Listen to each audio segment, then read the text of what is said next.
오늘 우리에게 주신 하나님 말씀은 신약성경 마태복음 5장 3절입니다. 신약성경 마태복음 5장 3절 말씀입니다.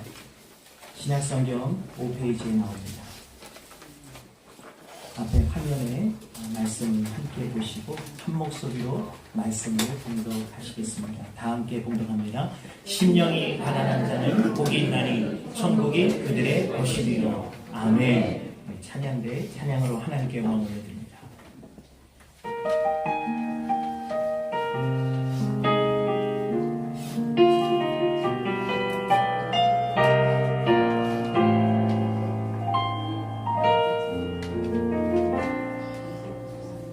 함께 지어져 가는 교회 주의 진리 위에 굳게 서는 교회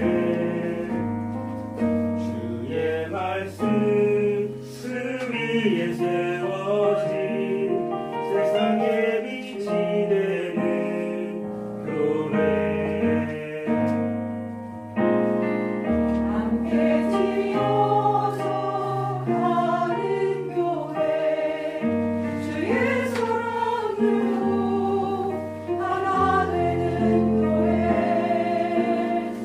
주의 사랑 그 사랑을 닮아 하나 되기 힘쓰는 교회 주의 보혈로 사신 교회 세상의 빛과 소금 되어 함께 지어져 가는 우리 주가 머리 되신 이 교회의 일꾼 되어 그 나라 가기까지 주께 영광 돌리는 우리 주의 교회 함께 지어져 가는 교회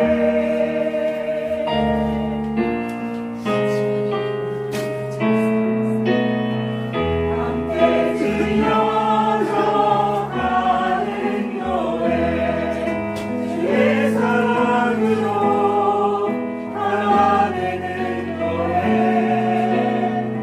주의 사랑 그 사랑을 따라 하나 되기 힘쓰는 교회 주의 보혈로 사신 이 교회 세상의 빛과 소금 되어 함께 지어져 가는 우리 주가 머리 되신 이 교회의 일꾼 되어 그 나라 가기까지 주께 영광 돌리는 우리 주의 교회 함께 지어져 가는 교회 아름답고 순결한 주의 신부 주의 교회로 살아가는 우리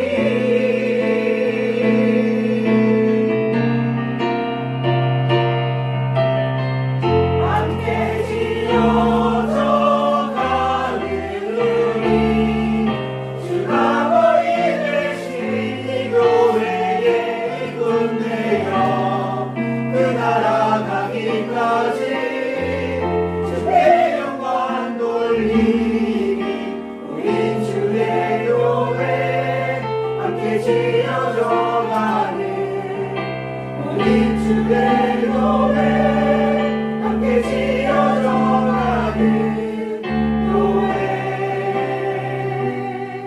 함께 지어져 가는 교회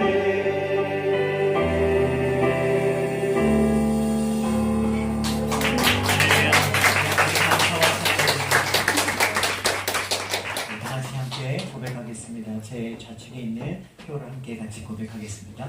나에게 신중하여 내가 주를 사랑하나이다. 자기의 마음과 그만할지어다. 기도를 시작하여 복음의 쏟은 열매 맺자. 힘써 여호와를 알자. 아멘. 자, 처음인데도 우리 지은이 친구분들도 잘 따라하시는 것 같습니다.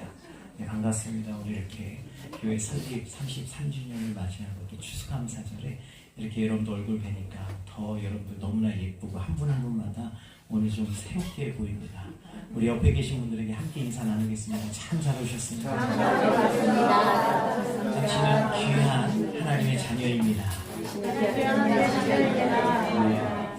네, 오늘 여러분들 특별히 하나님께서 오늘 여러분들 VIP로 이 자리로 부르신 줄 믿습니다.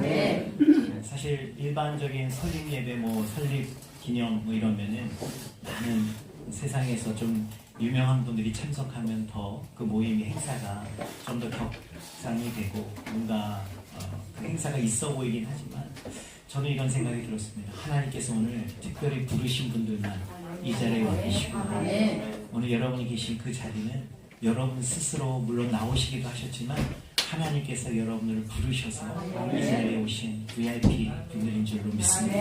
그런 의미에서 한 번 더 옆에 계신 분에게 VIP 잘 오셨습니다. 사랑하는 우리 창조교회 저와 여러분들, 오늘 이 자리에 함께 참석해 주신 분들, 오늘 우리는 하나님의 크신 은혜 가운데 교회 설립 33주년을 맞이하고 있습니다.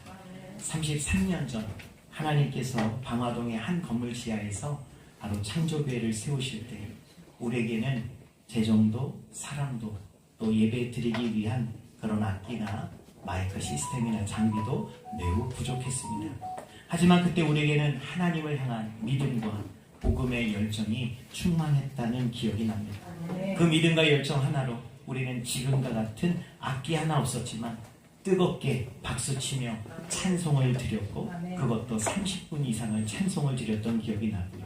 예배 때마다 원로 목사님을 비롯한 저희 가족, 지금은 천국에 먼저 가신 우리 심정자 장로님, 장복순 권사님, 황양자 권사님, 또 김정래 우리 권사님, 이경 권사님, 이런 어르신분들 정말 몇 안 되는 그런 평균 연령 70세 이상의 어떻게 보면 교회 성도들이었지만 여러분 그때 우리가 드렸던 그 예배는 눈물에 젖은 예배였고 기도로 날마다 하나님 앞에 부르짖으면서 바로 지난 33년 동안 이곳에서 하나님의 나라를 전파하게 되었습니다.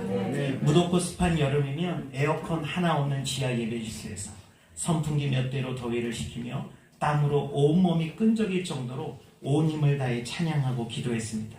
그렇게 예배가 끝날 무렵이면 얼굴은 땀과 눈물로 범벅이 되었고요. 여성분들의 경우는 누군지 알아보지 못할 정도로 화장이 완전히 지워져 있었습니다.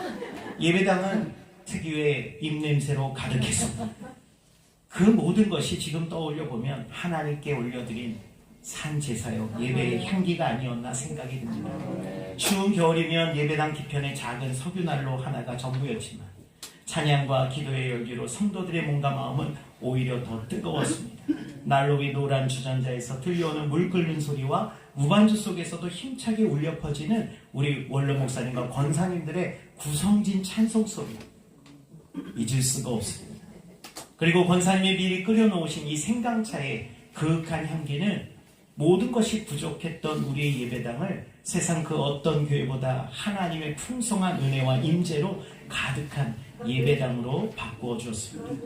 이제 돌아보니 그 시절 모든 환경이 지금보다 훨씬 열악했지만 우리의 마음만큼은 분명 천국이었구나 하는 생각을 하게 됩니다. 물질적으로는 가난했지만 늘 감사가 넘쳤고 가끔은 마음이 맞지 않아 갈등도 있었습니다. 예배드리고 권사님들 사이에 하루 종일 같이 있다 보니 왜 갈등이 없었겠습니까? 그 갈등은 큰 갈등들은 아니었습니다. 그러나 여러분, 누군가 한 분이라도 아프거나 어려움을 당하게 되면 언제 그랬냐는 듯이 서로 눈물을 흘리며 위로하고 함께 찾아가 신방하고 기도해주면서 서로를 향한 예수님의 사랑을 함께 표현했습니다. 바로 그 믿음과 사랑이 기초가 되어 오늘의 창조교회가 여기까지 올 수 있었습니다.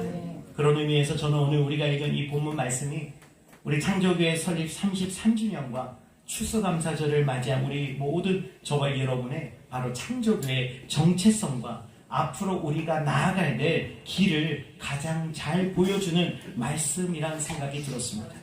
그래서 저는 오늘 이 말씀을 통해서 가난한 마음이 복된 이유라는 제목으로 함께 하나님의 은혜와 위로를 나누기를 원합니다. 첫 번째로 여러분, 심령이 가난해야 하나님께 마음을 열 수 있기 때문에 바로 심령이 가난한 자가 복 있는 사람인 것입니다. 오늘 본문에 나오는 가난한 자는 단순히 돈이 없는 물질적으로 결핍된 그런 상태를 말하지 않습니다. 예수님께서 말씀하신 가난함, 심령의 가난함을 말하고 있습니다. 바로 심령이 가난한 자란 바로 그 심령은 바로 영혼, 우리의 마음의 상태를 말하고 있는 것이죠. 하나님의 도움 없이는 도저히 한순간도 살아갈 수 없다는 사실을 깨달은 바로 그런 영혼이야말로, 그런 심령이야말로 바로 복 있는 사람이라고 오늘 예수님이 가르쳐 주신 것입니다. 여러분, 성경은 인간을 단순한 육체로만 구성된 존재가 아니라 영혼을 가진 존재로 우리에게 말해주고 있습니다. 창세기 2장에 보시면 하나님께서 인간을 만드실 때 단지 흙으로만 지으신 것이 아니라 생기를 그 코에 불어 넣으시니 바로 생명, 살아있는 존재가 되었다라고 말씀합니다. 여러분, 인간의 본질 깊은 곳에는 바로 이 하나님의 그 숨소리, 하나님의 그 영혼, 그것이 깃들여져 있기 때문에 바로 우리는 늘 영적인 갈망을 갖고 있다는 것입니다. 때문에 이에 대해서 여러분, 초대교부인 어거스틴은 그의 고백록이라는 책에서 이렇게 고백합니다. 주께서 우리를 주님을 향하도록 지으셨으므로 주 안에서 안식하기 전에는 우리의 마음이 참으로 평안하지 못합니다. 하나님이 우리를 그렇게 지으셨기 때문에 우리 안에 하나님이 계셔야만 우리가 참으로 안식할 수 있다는 것입니다. 그러므로 인간의 영혼은 하나님을 내 안에 모셔드리고 바른 관계를 맺을 때야면 비로소 충만해지고 평안을 누릴 수 있다는 거예요. 아무리 겉으로는 풍요롭고 성공해 보였지라도 그 영혼 속에 하나님이 계시지 않다면 본질적으로 그는 영적인 고와 같은 상태이고 그 안에는 텅 비어서 공허함이 없을 수가 없다는 것입니다. 여러분, 오늘 하나님께서는 바로 저와 여러분이 오늘 하나님을 통하여 그 공허함을 채우기를 바라고 계십니다. 그래서 성경은 우리에게 분명히 말씀합니다. 사람의 생명이 그 소유의 넉넉함에 있지 아니하니라. 누가복음 12장 15절에 그렇게 말씀하세요. 우리는 이 세상 물질적인 모든 세상에서 많은 것을 다 가지면 우리는 참으로 행복하고 우리는 평안할 것이라고 생각하지만 여러분, 아무리 우리가 돈을 많이 가지고 있어도 그 영혼은 공허할 수밖에 없다는 것입니다. 그런데 오늘날 많은 사람들은 자신의 능력, 경험, 성취 그리고 물질적인 안정 속에서 인생의 만족과 안식을 찾으려고만 합니다. 그리고 이러한 사람들의 공통점 중에 하나가 무엇이냐면 영혼에 대해서는, 자기 영혼에 대해서는 별 관심이 없습니다. 그래서 어떻게든 돈만 많이 내가 벌 수만 있다면 다른 사람들이 어떻게 되든 상관없이 사기를 쳐서라도 그렇게 몇 년 감옥에 갔다 와더라도 내가 평생 떵떵거리며 먹고 살 수 있는 돈만 있다면 능히 영혼을 팔아버리는 시대에 우리는 살아가고 있습니다. 때문에 그들의 눈에 보이는 성공과 평안함은 여러분 잠시 어떻게 보면 자신들을 착각하게 만드는 것이죠. 그래서 그들은 계속해서 돈은 가졌고 세상에서는 사람들이 부러워하는 집에 살고 그렇게 부러워하는 학교를 다니며 그렇게 살아갈지 모르지만 그들은 여전히 영적인 공허함을 가지고 있습니다. 여러분, 그 연세대학의 학생들이 여러분 정말 모든 사람이 부러워할 정도로 그 학교를 들어가는 그 자녀만 두어도 가족이 영광이고 그렇게 생각하는 학생들이지만 그들의 모습 속에서 여러분 얼마나 그들이 우울증을 갖고 있고 공허한지 모른다는, 여러분 그것을 바로 우리는 통계를 통해서도 알 수 있었고, 그들이 여러분 강의가 끝난 시간에 나와서 저는 그 연세대학교 교정에 갔을 때 그들은 좀 다르다라고 그렇게 기대가 있었습니다. 그러나 여러분 그들은 많은 학생들이 그냥 나와서 하늘을 바라보며 담배를 피면서 여학생이고 남학생이고 인생에 대해서 답답한 그런 자신들의 공허함을 그것으로 달래고 있는 것을 많이 볼 수 있었습니다. 여러분, 예수님은 이러한 인간의 문제를 외적 결핍이 아니라 바로 내적 공허의 상태라고 보셨습니다. 그래서 팔복의 오늘 첫 번째 복을 다른 것이 아닌 심령이 가난한 자로 말씀하신 것입니다. 다시 말해 인간에게 있어서 가장 중요한 복은 물질적인 어떠한 이 세상의 부귀 영화가 아니라 우리를 지으신 하나님을 우리 영혼의 중심에 모셔드리고 살아가는 것, 그게 가장 복되다라는 것입니다. 1960년대 미국 헐리우드에는요, 세상의 박수와 인기를 한 몸에 받던 두 여배우가 있었습니다. 한 사람 우리가 잘 아는, 바로 좀 연세가 있으신 분들은 아마 다 들어보셨을 거예요. 마릴린 먼로라고 하는 세계적인 배우입니다. 또 다른 한 사람은 그녀의 당대 라이벌이었던, 우리에겐 잘 알려지지 않은 에반스 콜린입니다. 두 사람은 모두 아름다움과 명성을 자랑하며 당시 미국을 뒤흔들 만큼 큰 인기를 누리고 있었습니다. 그런데 이 두 배우의 삶은 전혀 다르게 흘러갑니다. 먼저 마릴린 먼로는 세상이 줄 수 있는 모든 것을 가진 사람이었습니다. 존 F 케네디 대통령은 자신의 생일에 마릴린 먼로를 만났을 때 이렇게까지 고백했다고 합니다. 이제 내가 대통령에서 물러나도 한이 없습니다. 그 정도로 마릴린 먼로는 대통령의 마음도 뺏을 수 있는, 아무것도 이제는 부러워할 것이 없는 모든 것을 손에 가진 사람이었습니다. 하지만 그녀는 깊은 공허함과 외로움에 날마다 시달려야만 했습니다. 그래서 날마다 수면제를 먹어야만 잠을 잘 수 있었고, 결국 젊은 나이에 너무 많은 수면제를 먹고 생을 마감하고 말았습니다. 겉은 화려했지만 그녀의 영혼은 메말라가고 있었기 때문입니다. 그런데 같은 시대의 또 다른 배우 에반스 콜린은 완전히 다른 선택을 했습니다.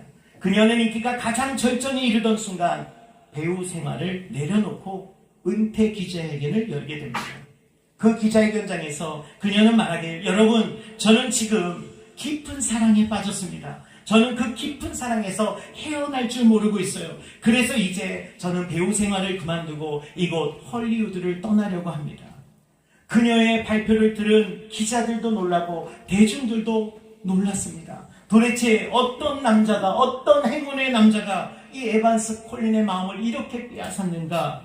그래서 또다시 사람들이 찾아가 기자들이 물었습니다. 그때 에반스의 대답은 이것이었습니다. 저는 깊은 사랑에 빠졌습니다. 제가 그분을 선택한 것이 아니라 그분이 저를 선택해 주셨어요. 그분의 이름은 바로 예수 그리스도십니다. 할렐루야. 그녀는 신학교에 입학해서 선교사의 훈련을 받습니다. 그리고 아프리카 우간다로 정말 떠납니다. 그곳에서 선교 활동을 펼치죠. 훗날 7년 후에 아프리카 선교를 잠시 마치고 안식년이 되어 미국으로 돌아온 그녀를 빌리 그레엄, 당대 최고의 또 부흥사의 빌리 그레엄 목사님이 만나게 되었습니다. 그때 이 자리에서 이런 질문을 던졌다고 해요. 에반스 콜린, 당신은 헐리우드의 영광과 그 부를 모든 것을 포기하고 우간다의 선교사로 그 험지로 떠났는데 혹시 지금 후회하지 않습니까? 지금 당신은 정말 행복합니까? 이때 에반스 콜린은 환하게 웃으면서 빌리 그레엄 목사님에게 이렇게 대답했다고 합니다. 목사님, 후회라니요. 제가 왜 후회를 해요? 지금 제가 선택한 선교사의 자리는 저에게 너무나도 과분한 자리예요. 저는 영국 여왕의 자리보다, 미국의 대통령 자리보다, 그리고 헐리우드에서 제가 가장 인기 있었던 그 자리와도 이제 이 자리를 결코 바꿀 수 없습니다. 도대체 무엇이 이 두 여배우의 인생에서 이토록 극명한 차이를 만들어낸 것입니까? 그것은 바로 하나님께 마음을 연 사람과 그렇지 않은 사람의 차이인 것입니다. 겉으로 보면 몸은 편안해 보이고 환경은 나아지는 것 같은데 마음에는 쉼이 없고 그저 마음속에는 불안하고 공허함만 가득한 것입니다. 바로 인간이 만들어낸 그 어떤 것으로도 우리를 채울 수 없기 때문인 것이죠. 바로 이러한 치명적인 인간의 문제를 바로 해결해 주기 위해서 이 땅에 오신 분이 바로 길이요 진리요 생명이신 예수 그리스도이신 것입니다. 때문에 예수님께서 우리에게 이렇게 말씀하십니다. 수고하고 무거운 짐진 자들아 다 내게로 오라. 내가 너희를 쉬게 하리라. 요한계시록 3장 20절에는 볼지어다 내가 문 밖에 서서 두드리노니 누구든지 내 음성을 듣고 문을 열면 내가 그에게로 들어가 그와 더불어 먹고 그는 나와 더불어 먹으리라. 누가 마음을 엽니까? 바로 심령이 가난한 자. 내가 주님 없이는 살아갈 수 없는 연약한 존재라는 것을 깨닫는 자만이 오늘 예수님의 문을 두드리실 때 마음을 열 수 있게, 그것이 바로 복이라는 것입니다. 둘째로 예수님이 심령이 가난한 자가 복이 있다라고 말씀하신 두 번째 이유는 바로 심령이 가난한 사람에게만 하나님 나라의 문이 열리기 때문입니다. 마음이 가난하고 심령이 가난한 자는 자기 능력이나 세상의 부유와 힘에 의지하지 않습니다. 그것을 의지할 힘이 없습니다. 의지할 만한 권력도 없습니다. 오로지 그러기에 하나님의 능력만 바라보며 그 능력에 기대어 살아갈 수밖에 없는 존재인 것이죠. 그래서 그의 빈손은 오히려 하나님을 붙잡는 손이 되어지는 것입니다. 또한 그의 비어있는 마음은 하나님이 거하실 성전으로 내어드리는 것입니다. 이처럼 가난한 마음이야말로, 심령이 가난해진 마음이야말로 하나님 나라의 문을 여는 열쇠라는 것이죠. 우리 사랑하는 창조교회 저와 여러분, 우리 교회의 첫 10년, 20년이 바로 그러했습니다. 매 순간이 하나님만 의지해야 하는 훈련과 연단의 시간이었습니다. 그래서 교회와 성도들에게 어려움이 찾아올 때면 우리는 돈이 있습니까? 권력이 있습니까? 빽이 있습니까? 누를 도와줄 무슨 전문가가 있습니까? 아무도 없습니다. 그러기에 우리는 밤낮으로 함께 모여 금식까지 하면서 합심으로 기도한 것이 전부였습니다. 그리고 그때마다 놀랍게도 하나님께서는 우리의 눈물의 기도를 들으시고 하늘의 문을 열어주셨어요. 어느 날 집주인이 월세를 크게 올려달라면서 그렇지 않을 경우 교회를 비워달라고 했습니다. 그때 우리는 너무 당황하고 두려웠습니다. 아마도 우리 원로 목사님은 얼마나 도대체 어떻게 해야 될까? 그러나 원로 목사님, 또 우리 권사님들, 우리 성도들은 우리 원로 목사님의 말씀에 순종함으로 바로 여호와 이레 되신 하나님께서 우리를 인도하신다. 예비하신 곳이 반드시 있다. 그러면서 다시 작정하여 우리는 기도했던 기억이 있습니다. 그때 하나님께서 놀랍게 길을 열어주셨습니다. 바로 오늘 우리가 예배 후에 가게 될 그 식사 자리, 그 건물, 바로 옛 수협은행의 5층에 그 건물로 우리를 인도해 주셨습니다. 하루아침에 지하에서 엘리베이터 타고 이제는 교회를 다니게 됐습니다. 그렇게 여러분, 그 5층 건물로 우리가 가서 예배를 이제 드려야 되는데 그곳에는 아무것도 없었습니다. 그냥 아무것도 없는 그 상가 건물에 이제 그곳에서 다시 우리는 예배당을 세워야 했습니다. 바로 그때 최연남 집사님과 집사님의 그 직장 동료분들이 오셔서 함께 도와주시고 인테리어를 도와주시고 그리고 여러 집사님들의 도움과 헌신으로 다시 강단도 세우고 새롭게 페인트도 칠하고 새 예배당을 우리는 준비할 수 있었습니다. 그렇게 이사를 이제 하게 되는 날, 교회 모든 기구를, 우리 성구를, 여기 앉아 계신 의자를, 그 의자입니다. 여러분, 이제 이사를 하는데 그날따라 또 추운 날씨였고 비까지 내렸습니다. 늘 우리 창조교회 행사는 이상하게 비가 왔어요. 설립하는 날도 비가 왔고. 여러분, 그래서 그때마다 우리는 왜 우리는 비가 오냐가 아니라 하나님도 오신다고 우리 스스로를 위로했습니다. 하나님도 우리를 보시면서 함께 하시는구나. 여러분, 그 추운 날씨에 비까지 내리니까 권사님과 집사님 그리고 청년들이 함께 그래도 우리가 돈이라도 아껴보자고 어떻게든 이삿짐을 나누면서 함께 지금 이 의자 하나하나를 손수 우리가 나르게 되었습니다. 그날 저녁에 이제 모든 이사를 마치고 부천에 살던 청년을 집에 데려다 주기 위해서 우리 당시에 어느 교회에서 쓰다가 이제 폐차 직전에 그래도 아직은 달릴 수 있으니까 우리에게 주신 그 처음에 승합차가 있습니다. 여러분, 그 승합차를 가지고 노란색 꽃무늬가 있는 그 교회 차를 가지고 이제 이사를 마치고 그 청년을 데려다 주기 위해서 부천으로 가던 길에 차창 밖으로는 여전히 비가 내려서 차 안은 습기로 뿌해졌습니다. 그래서 좌우가 잘 보이지 않았어요. 앞에도 잘 보이지 않아서 계속 습기가 차왔기 때문에. 그런데 백미러를 보는데 백미러 너머로, 백미러 뒤로, 저 뒤가 평상시에는 뿌해서 잘 보이지 않아야 되는 게 맞는데 그날따라 뒷차가 운전자의 얼굴까지 선명하게 보이는 것입니다. 저녁 시간이었기 때문에 라이트가 켜 있으니까. 그런데 마치 4K로 보듯이 실시간, 그 풀 HD 화면 같이 정말 그렇게 딱 사이즈도 맞습니다. 딱 보는데 너무 잘 보이는 겁니다. 근데 뒷차 사람들의 표정까지는 제가 기억이 나진 않지만 아마 그 차도 저의 눈을 마주쳤을 겁니다. 왜 그랬을까요? 바로 여러분, 뒷차에 막혀 있어야 될 유리가, 고무가 빠지면서 그 유리창이 뒤로 넘어가 버렸습니다. 왜 그랬냐 생각해 보니까 장의자, 지금 여러분이 앉아 계신 그 의자를 공고 승합차에 실어서 뒷문을 열고 끼고 넣고 다시 빼고 하는 가운데 이게 왔다 갔다 하면서 차가 이 유리를 계속 민 겁니다.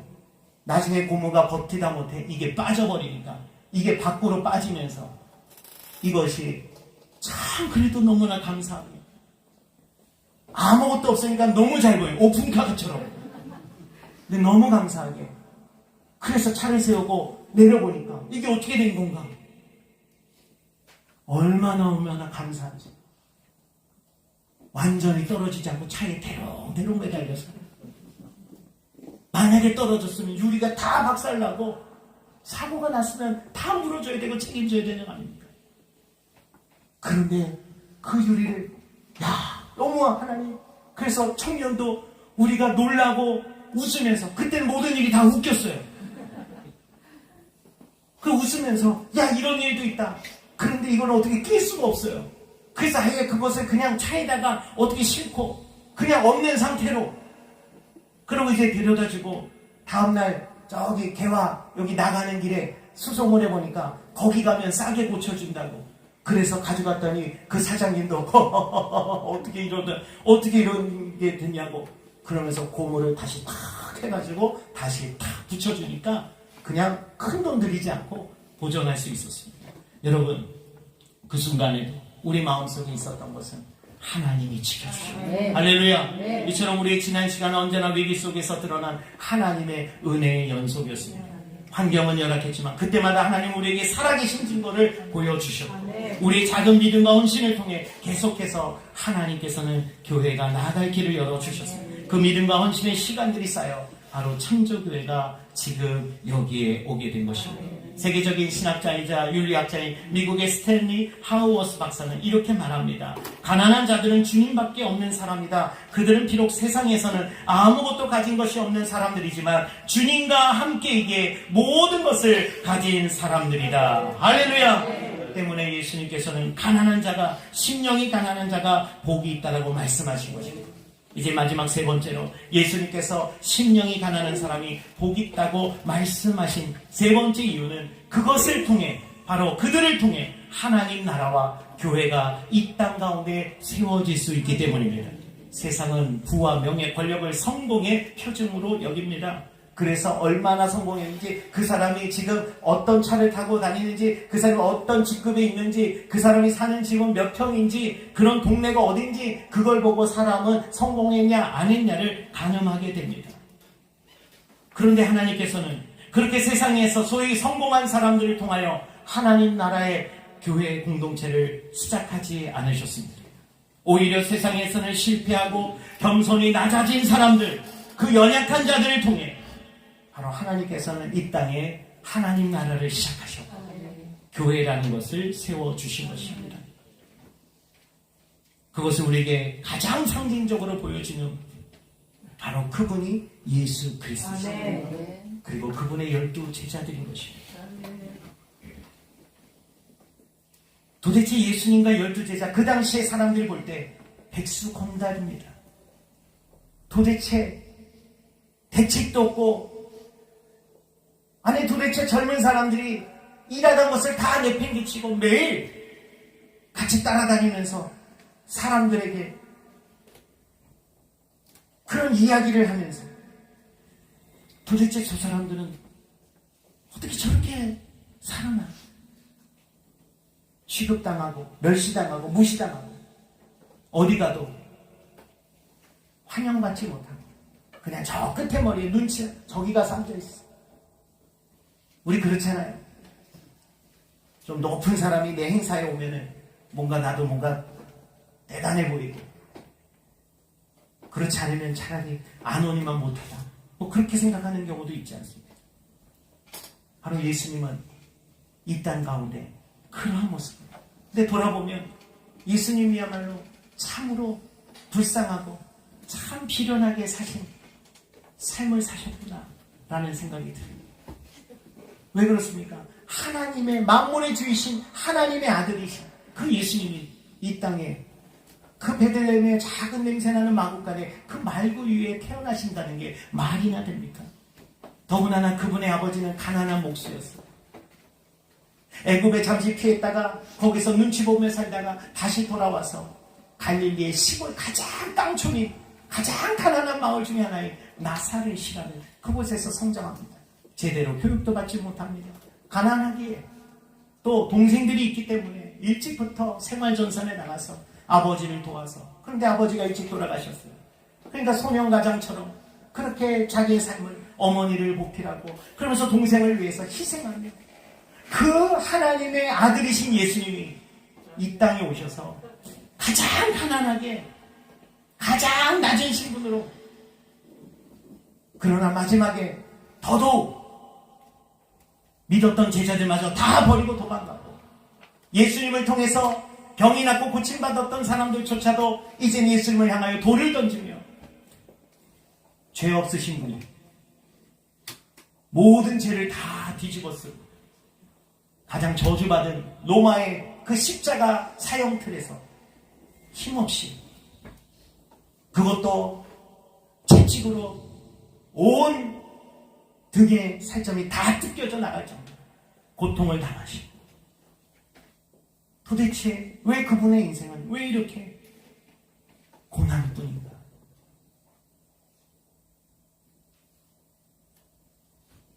지난 일본의 그 신문기사에 많은 사람들이 안타까워하는 사연이 실렸습니다. 1953년 도쿄의 한 병원에서 태어난 한 남성이 산부인과의 실수로 다른 아기와 뒤바뀐 것입니다. 그래서 전혀 다른 삶을 산 거예요. 원래는 부유한 가정의 장남으로 태어난 이 사람은 병원 측의 실수로 인해서 가난한 집안의 아이와 바뀌어서 그 집에 들어가 살게 된 것입니다. 그런데 2살 무렵 친아버지가 아니죠. 바뀌었으니까 양아버지가 돌아가십니다. 단칸방에서 홀 어머니와 동생들을 돌보며 자랍니다. 학교 교육도 제대로 받지 못한 채 낮에는 공장에서 일하고 밤에는 야간 학교에 다니며 생계를 책임져야 했습니다. 성인이 된 뒤에도 트럭 운전기사로 일하며 자신의 삶을 묵묵히 버텨가야만 했습니다. 그런데 어느 날 그의 인생이 완전히 흔들리는 소식이 들려왔습니다.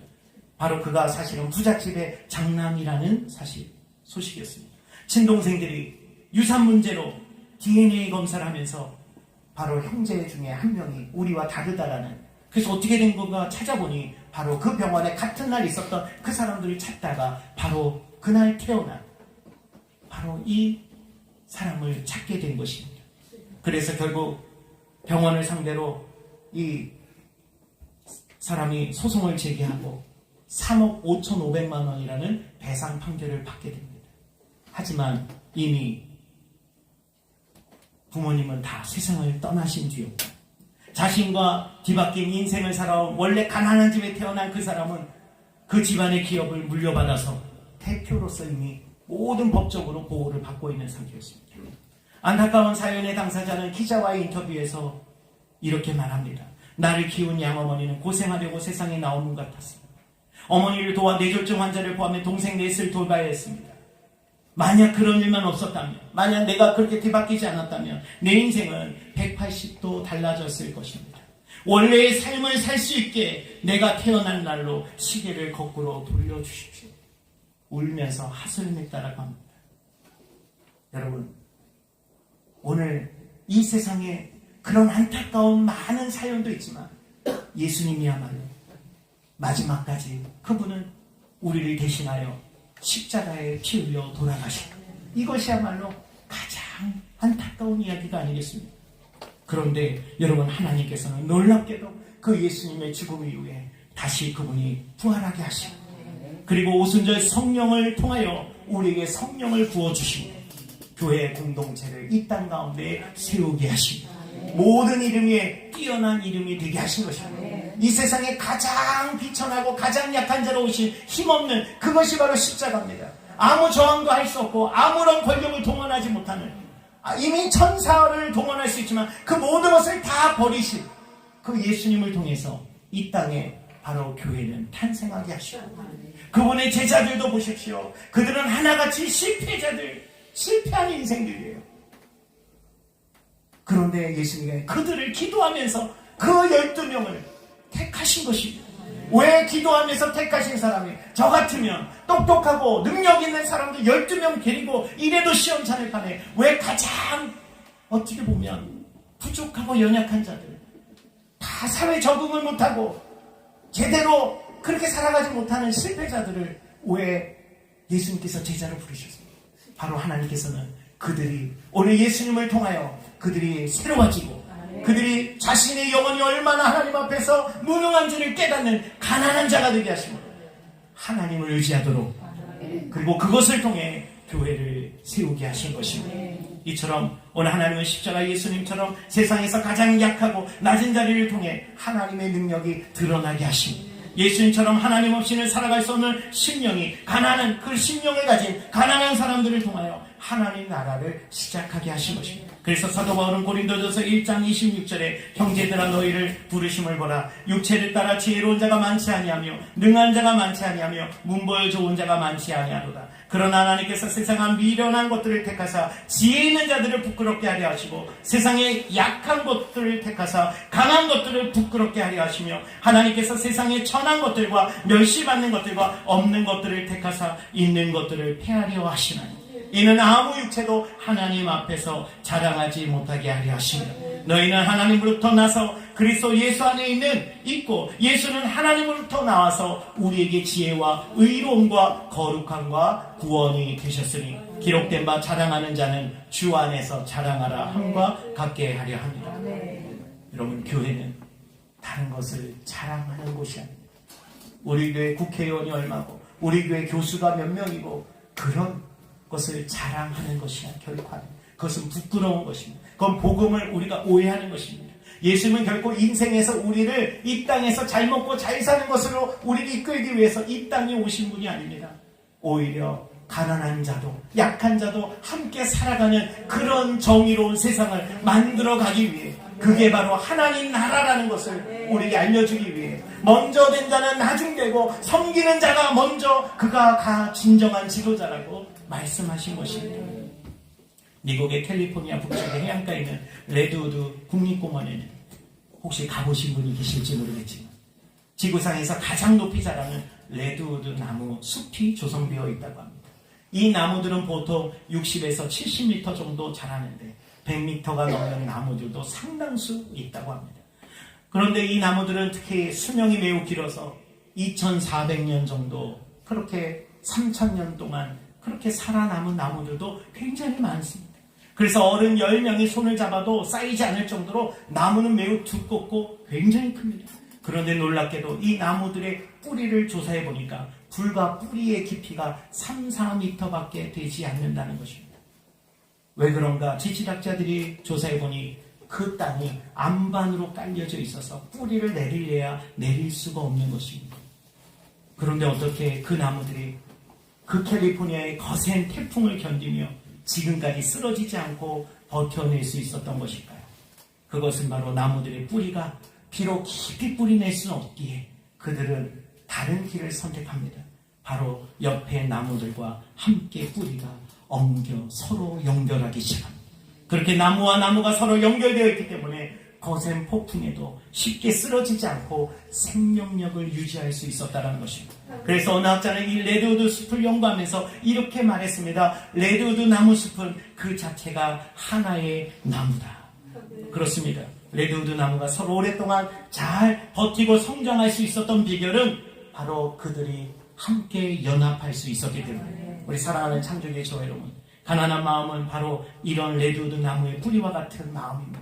혼자 서지 않고 서로 기대어 서는 마음입니다. 나 혼자 할 거야, 이 교회에서는 나 혼자 내가 인정받을 거야가 아니라 함께, 우리 함께 하는 그 교회가 바로 창조교회라는 것입니다. 오늘 하나님께서는 비록 부족하고 연약하지만 우리 창조교회가 함께 서로 돕고 기도하고 예배함으로써 우리 교회가 흔들리지 않고 우리 모든 지체들 각 가정도 하나님이 붙잡아 주신 줄로 믿습니다. 이제 말씀을 맺습니다. 오늘 33년 전 우리의 출발은 가난한 마음의 믿음이었습니다. 가난한 마음밖에 없는 오직 하나님을 향한 믿음만 가지고 나아갔습니다. 그리고 오늘 우리는 다시 그때의 심령으로 이제 우리는 돌아가기를 원합니다. 비록 지금은 우리의 소유의 건물도 있고 자랑입니다. 에어컨도 있고 자랑입니다. 온풍기도 있고 자랑입니다. 세련된 악기도, 제일 비싼 악기도 있습니다. 보여드릴 수는 없지만 있습니다. 최고의 연주자, 모든 교회 목사님들이 부러워하는 연주자가 있습니다. 아멘이 작습니다. 정말이에요. 그런데 여러분, 과거에 비해 혹시 우리가 지금 과연 놓치고 있는 것이 무엇이? 여러분, 우리 심령이 다시 가난해져. 우리는 다시 천국의 은혜를 누릴 수 있습니다. 그러므로 우리 다시 심령이 가난한 자로 하나님 앞으로 나아갑시다. 하나님만 의지하며 그리고 서로 우리가 신뢰하고 함께 믿음으로 나아가는 우리 창조교회 레드우드 나무숲과 같은 그런 우리 창조교회가 되어서 앞으로도 계속해서 성장하고 저와 여러분의 각 가정이 믿음으로 든든히 세워지시기를 주님으로 축원하고 기도합니다. 참 좋으신 아버지 하나님, 우리 너무나도 부족하고 연약합니다. 그러기에 우리는 하나님을 의지하지 않고는 살아갈 수가 없습니다. 지난 33년 교회 역사가 그러했습니다. 사람도 의지할 재정도 의지할 만한 어떤 아무것도 없는, 정말 세상에 내놓을 만한 큰 부자 하나 없고, 그렇다고 세상에서 정말 알아줄 만한 성공한 유명인도 하나 없지만, 당시 여성이 교회를 개척했다고 많은 사람들이 얼마나 가겠냐고 그렇게 말하던 소리를 기억해요. 그런데 하나님께서는 지금 여기까지 우리를 오게 하셨습니다. 지금도 하나님, 우리는 부족합니다. 연약합니다. 그러나 오늘 그 가난한 마음 하나님을 바라보겠습니다. 하나님께로 더 가까이 나아가고 있습니다. 주님, 우리를 불쌍히 여겨주시고 하늘문을 열어주시고 33년 전에 그러하셨던 것처럼 오늘도 우리에게 다가오셔서 우리에게 샘을 더하여 주시옵소서. 각 가정마다 다시 살아갈 인생의 소망과 비전을 허락하여 주시옵소서. 서로 사랑하도록, 서로 격려하도록 인도하여 주시옵소서. 예수님 이름으로 기도합니다.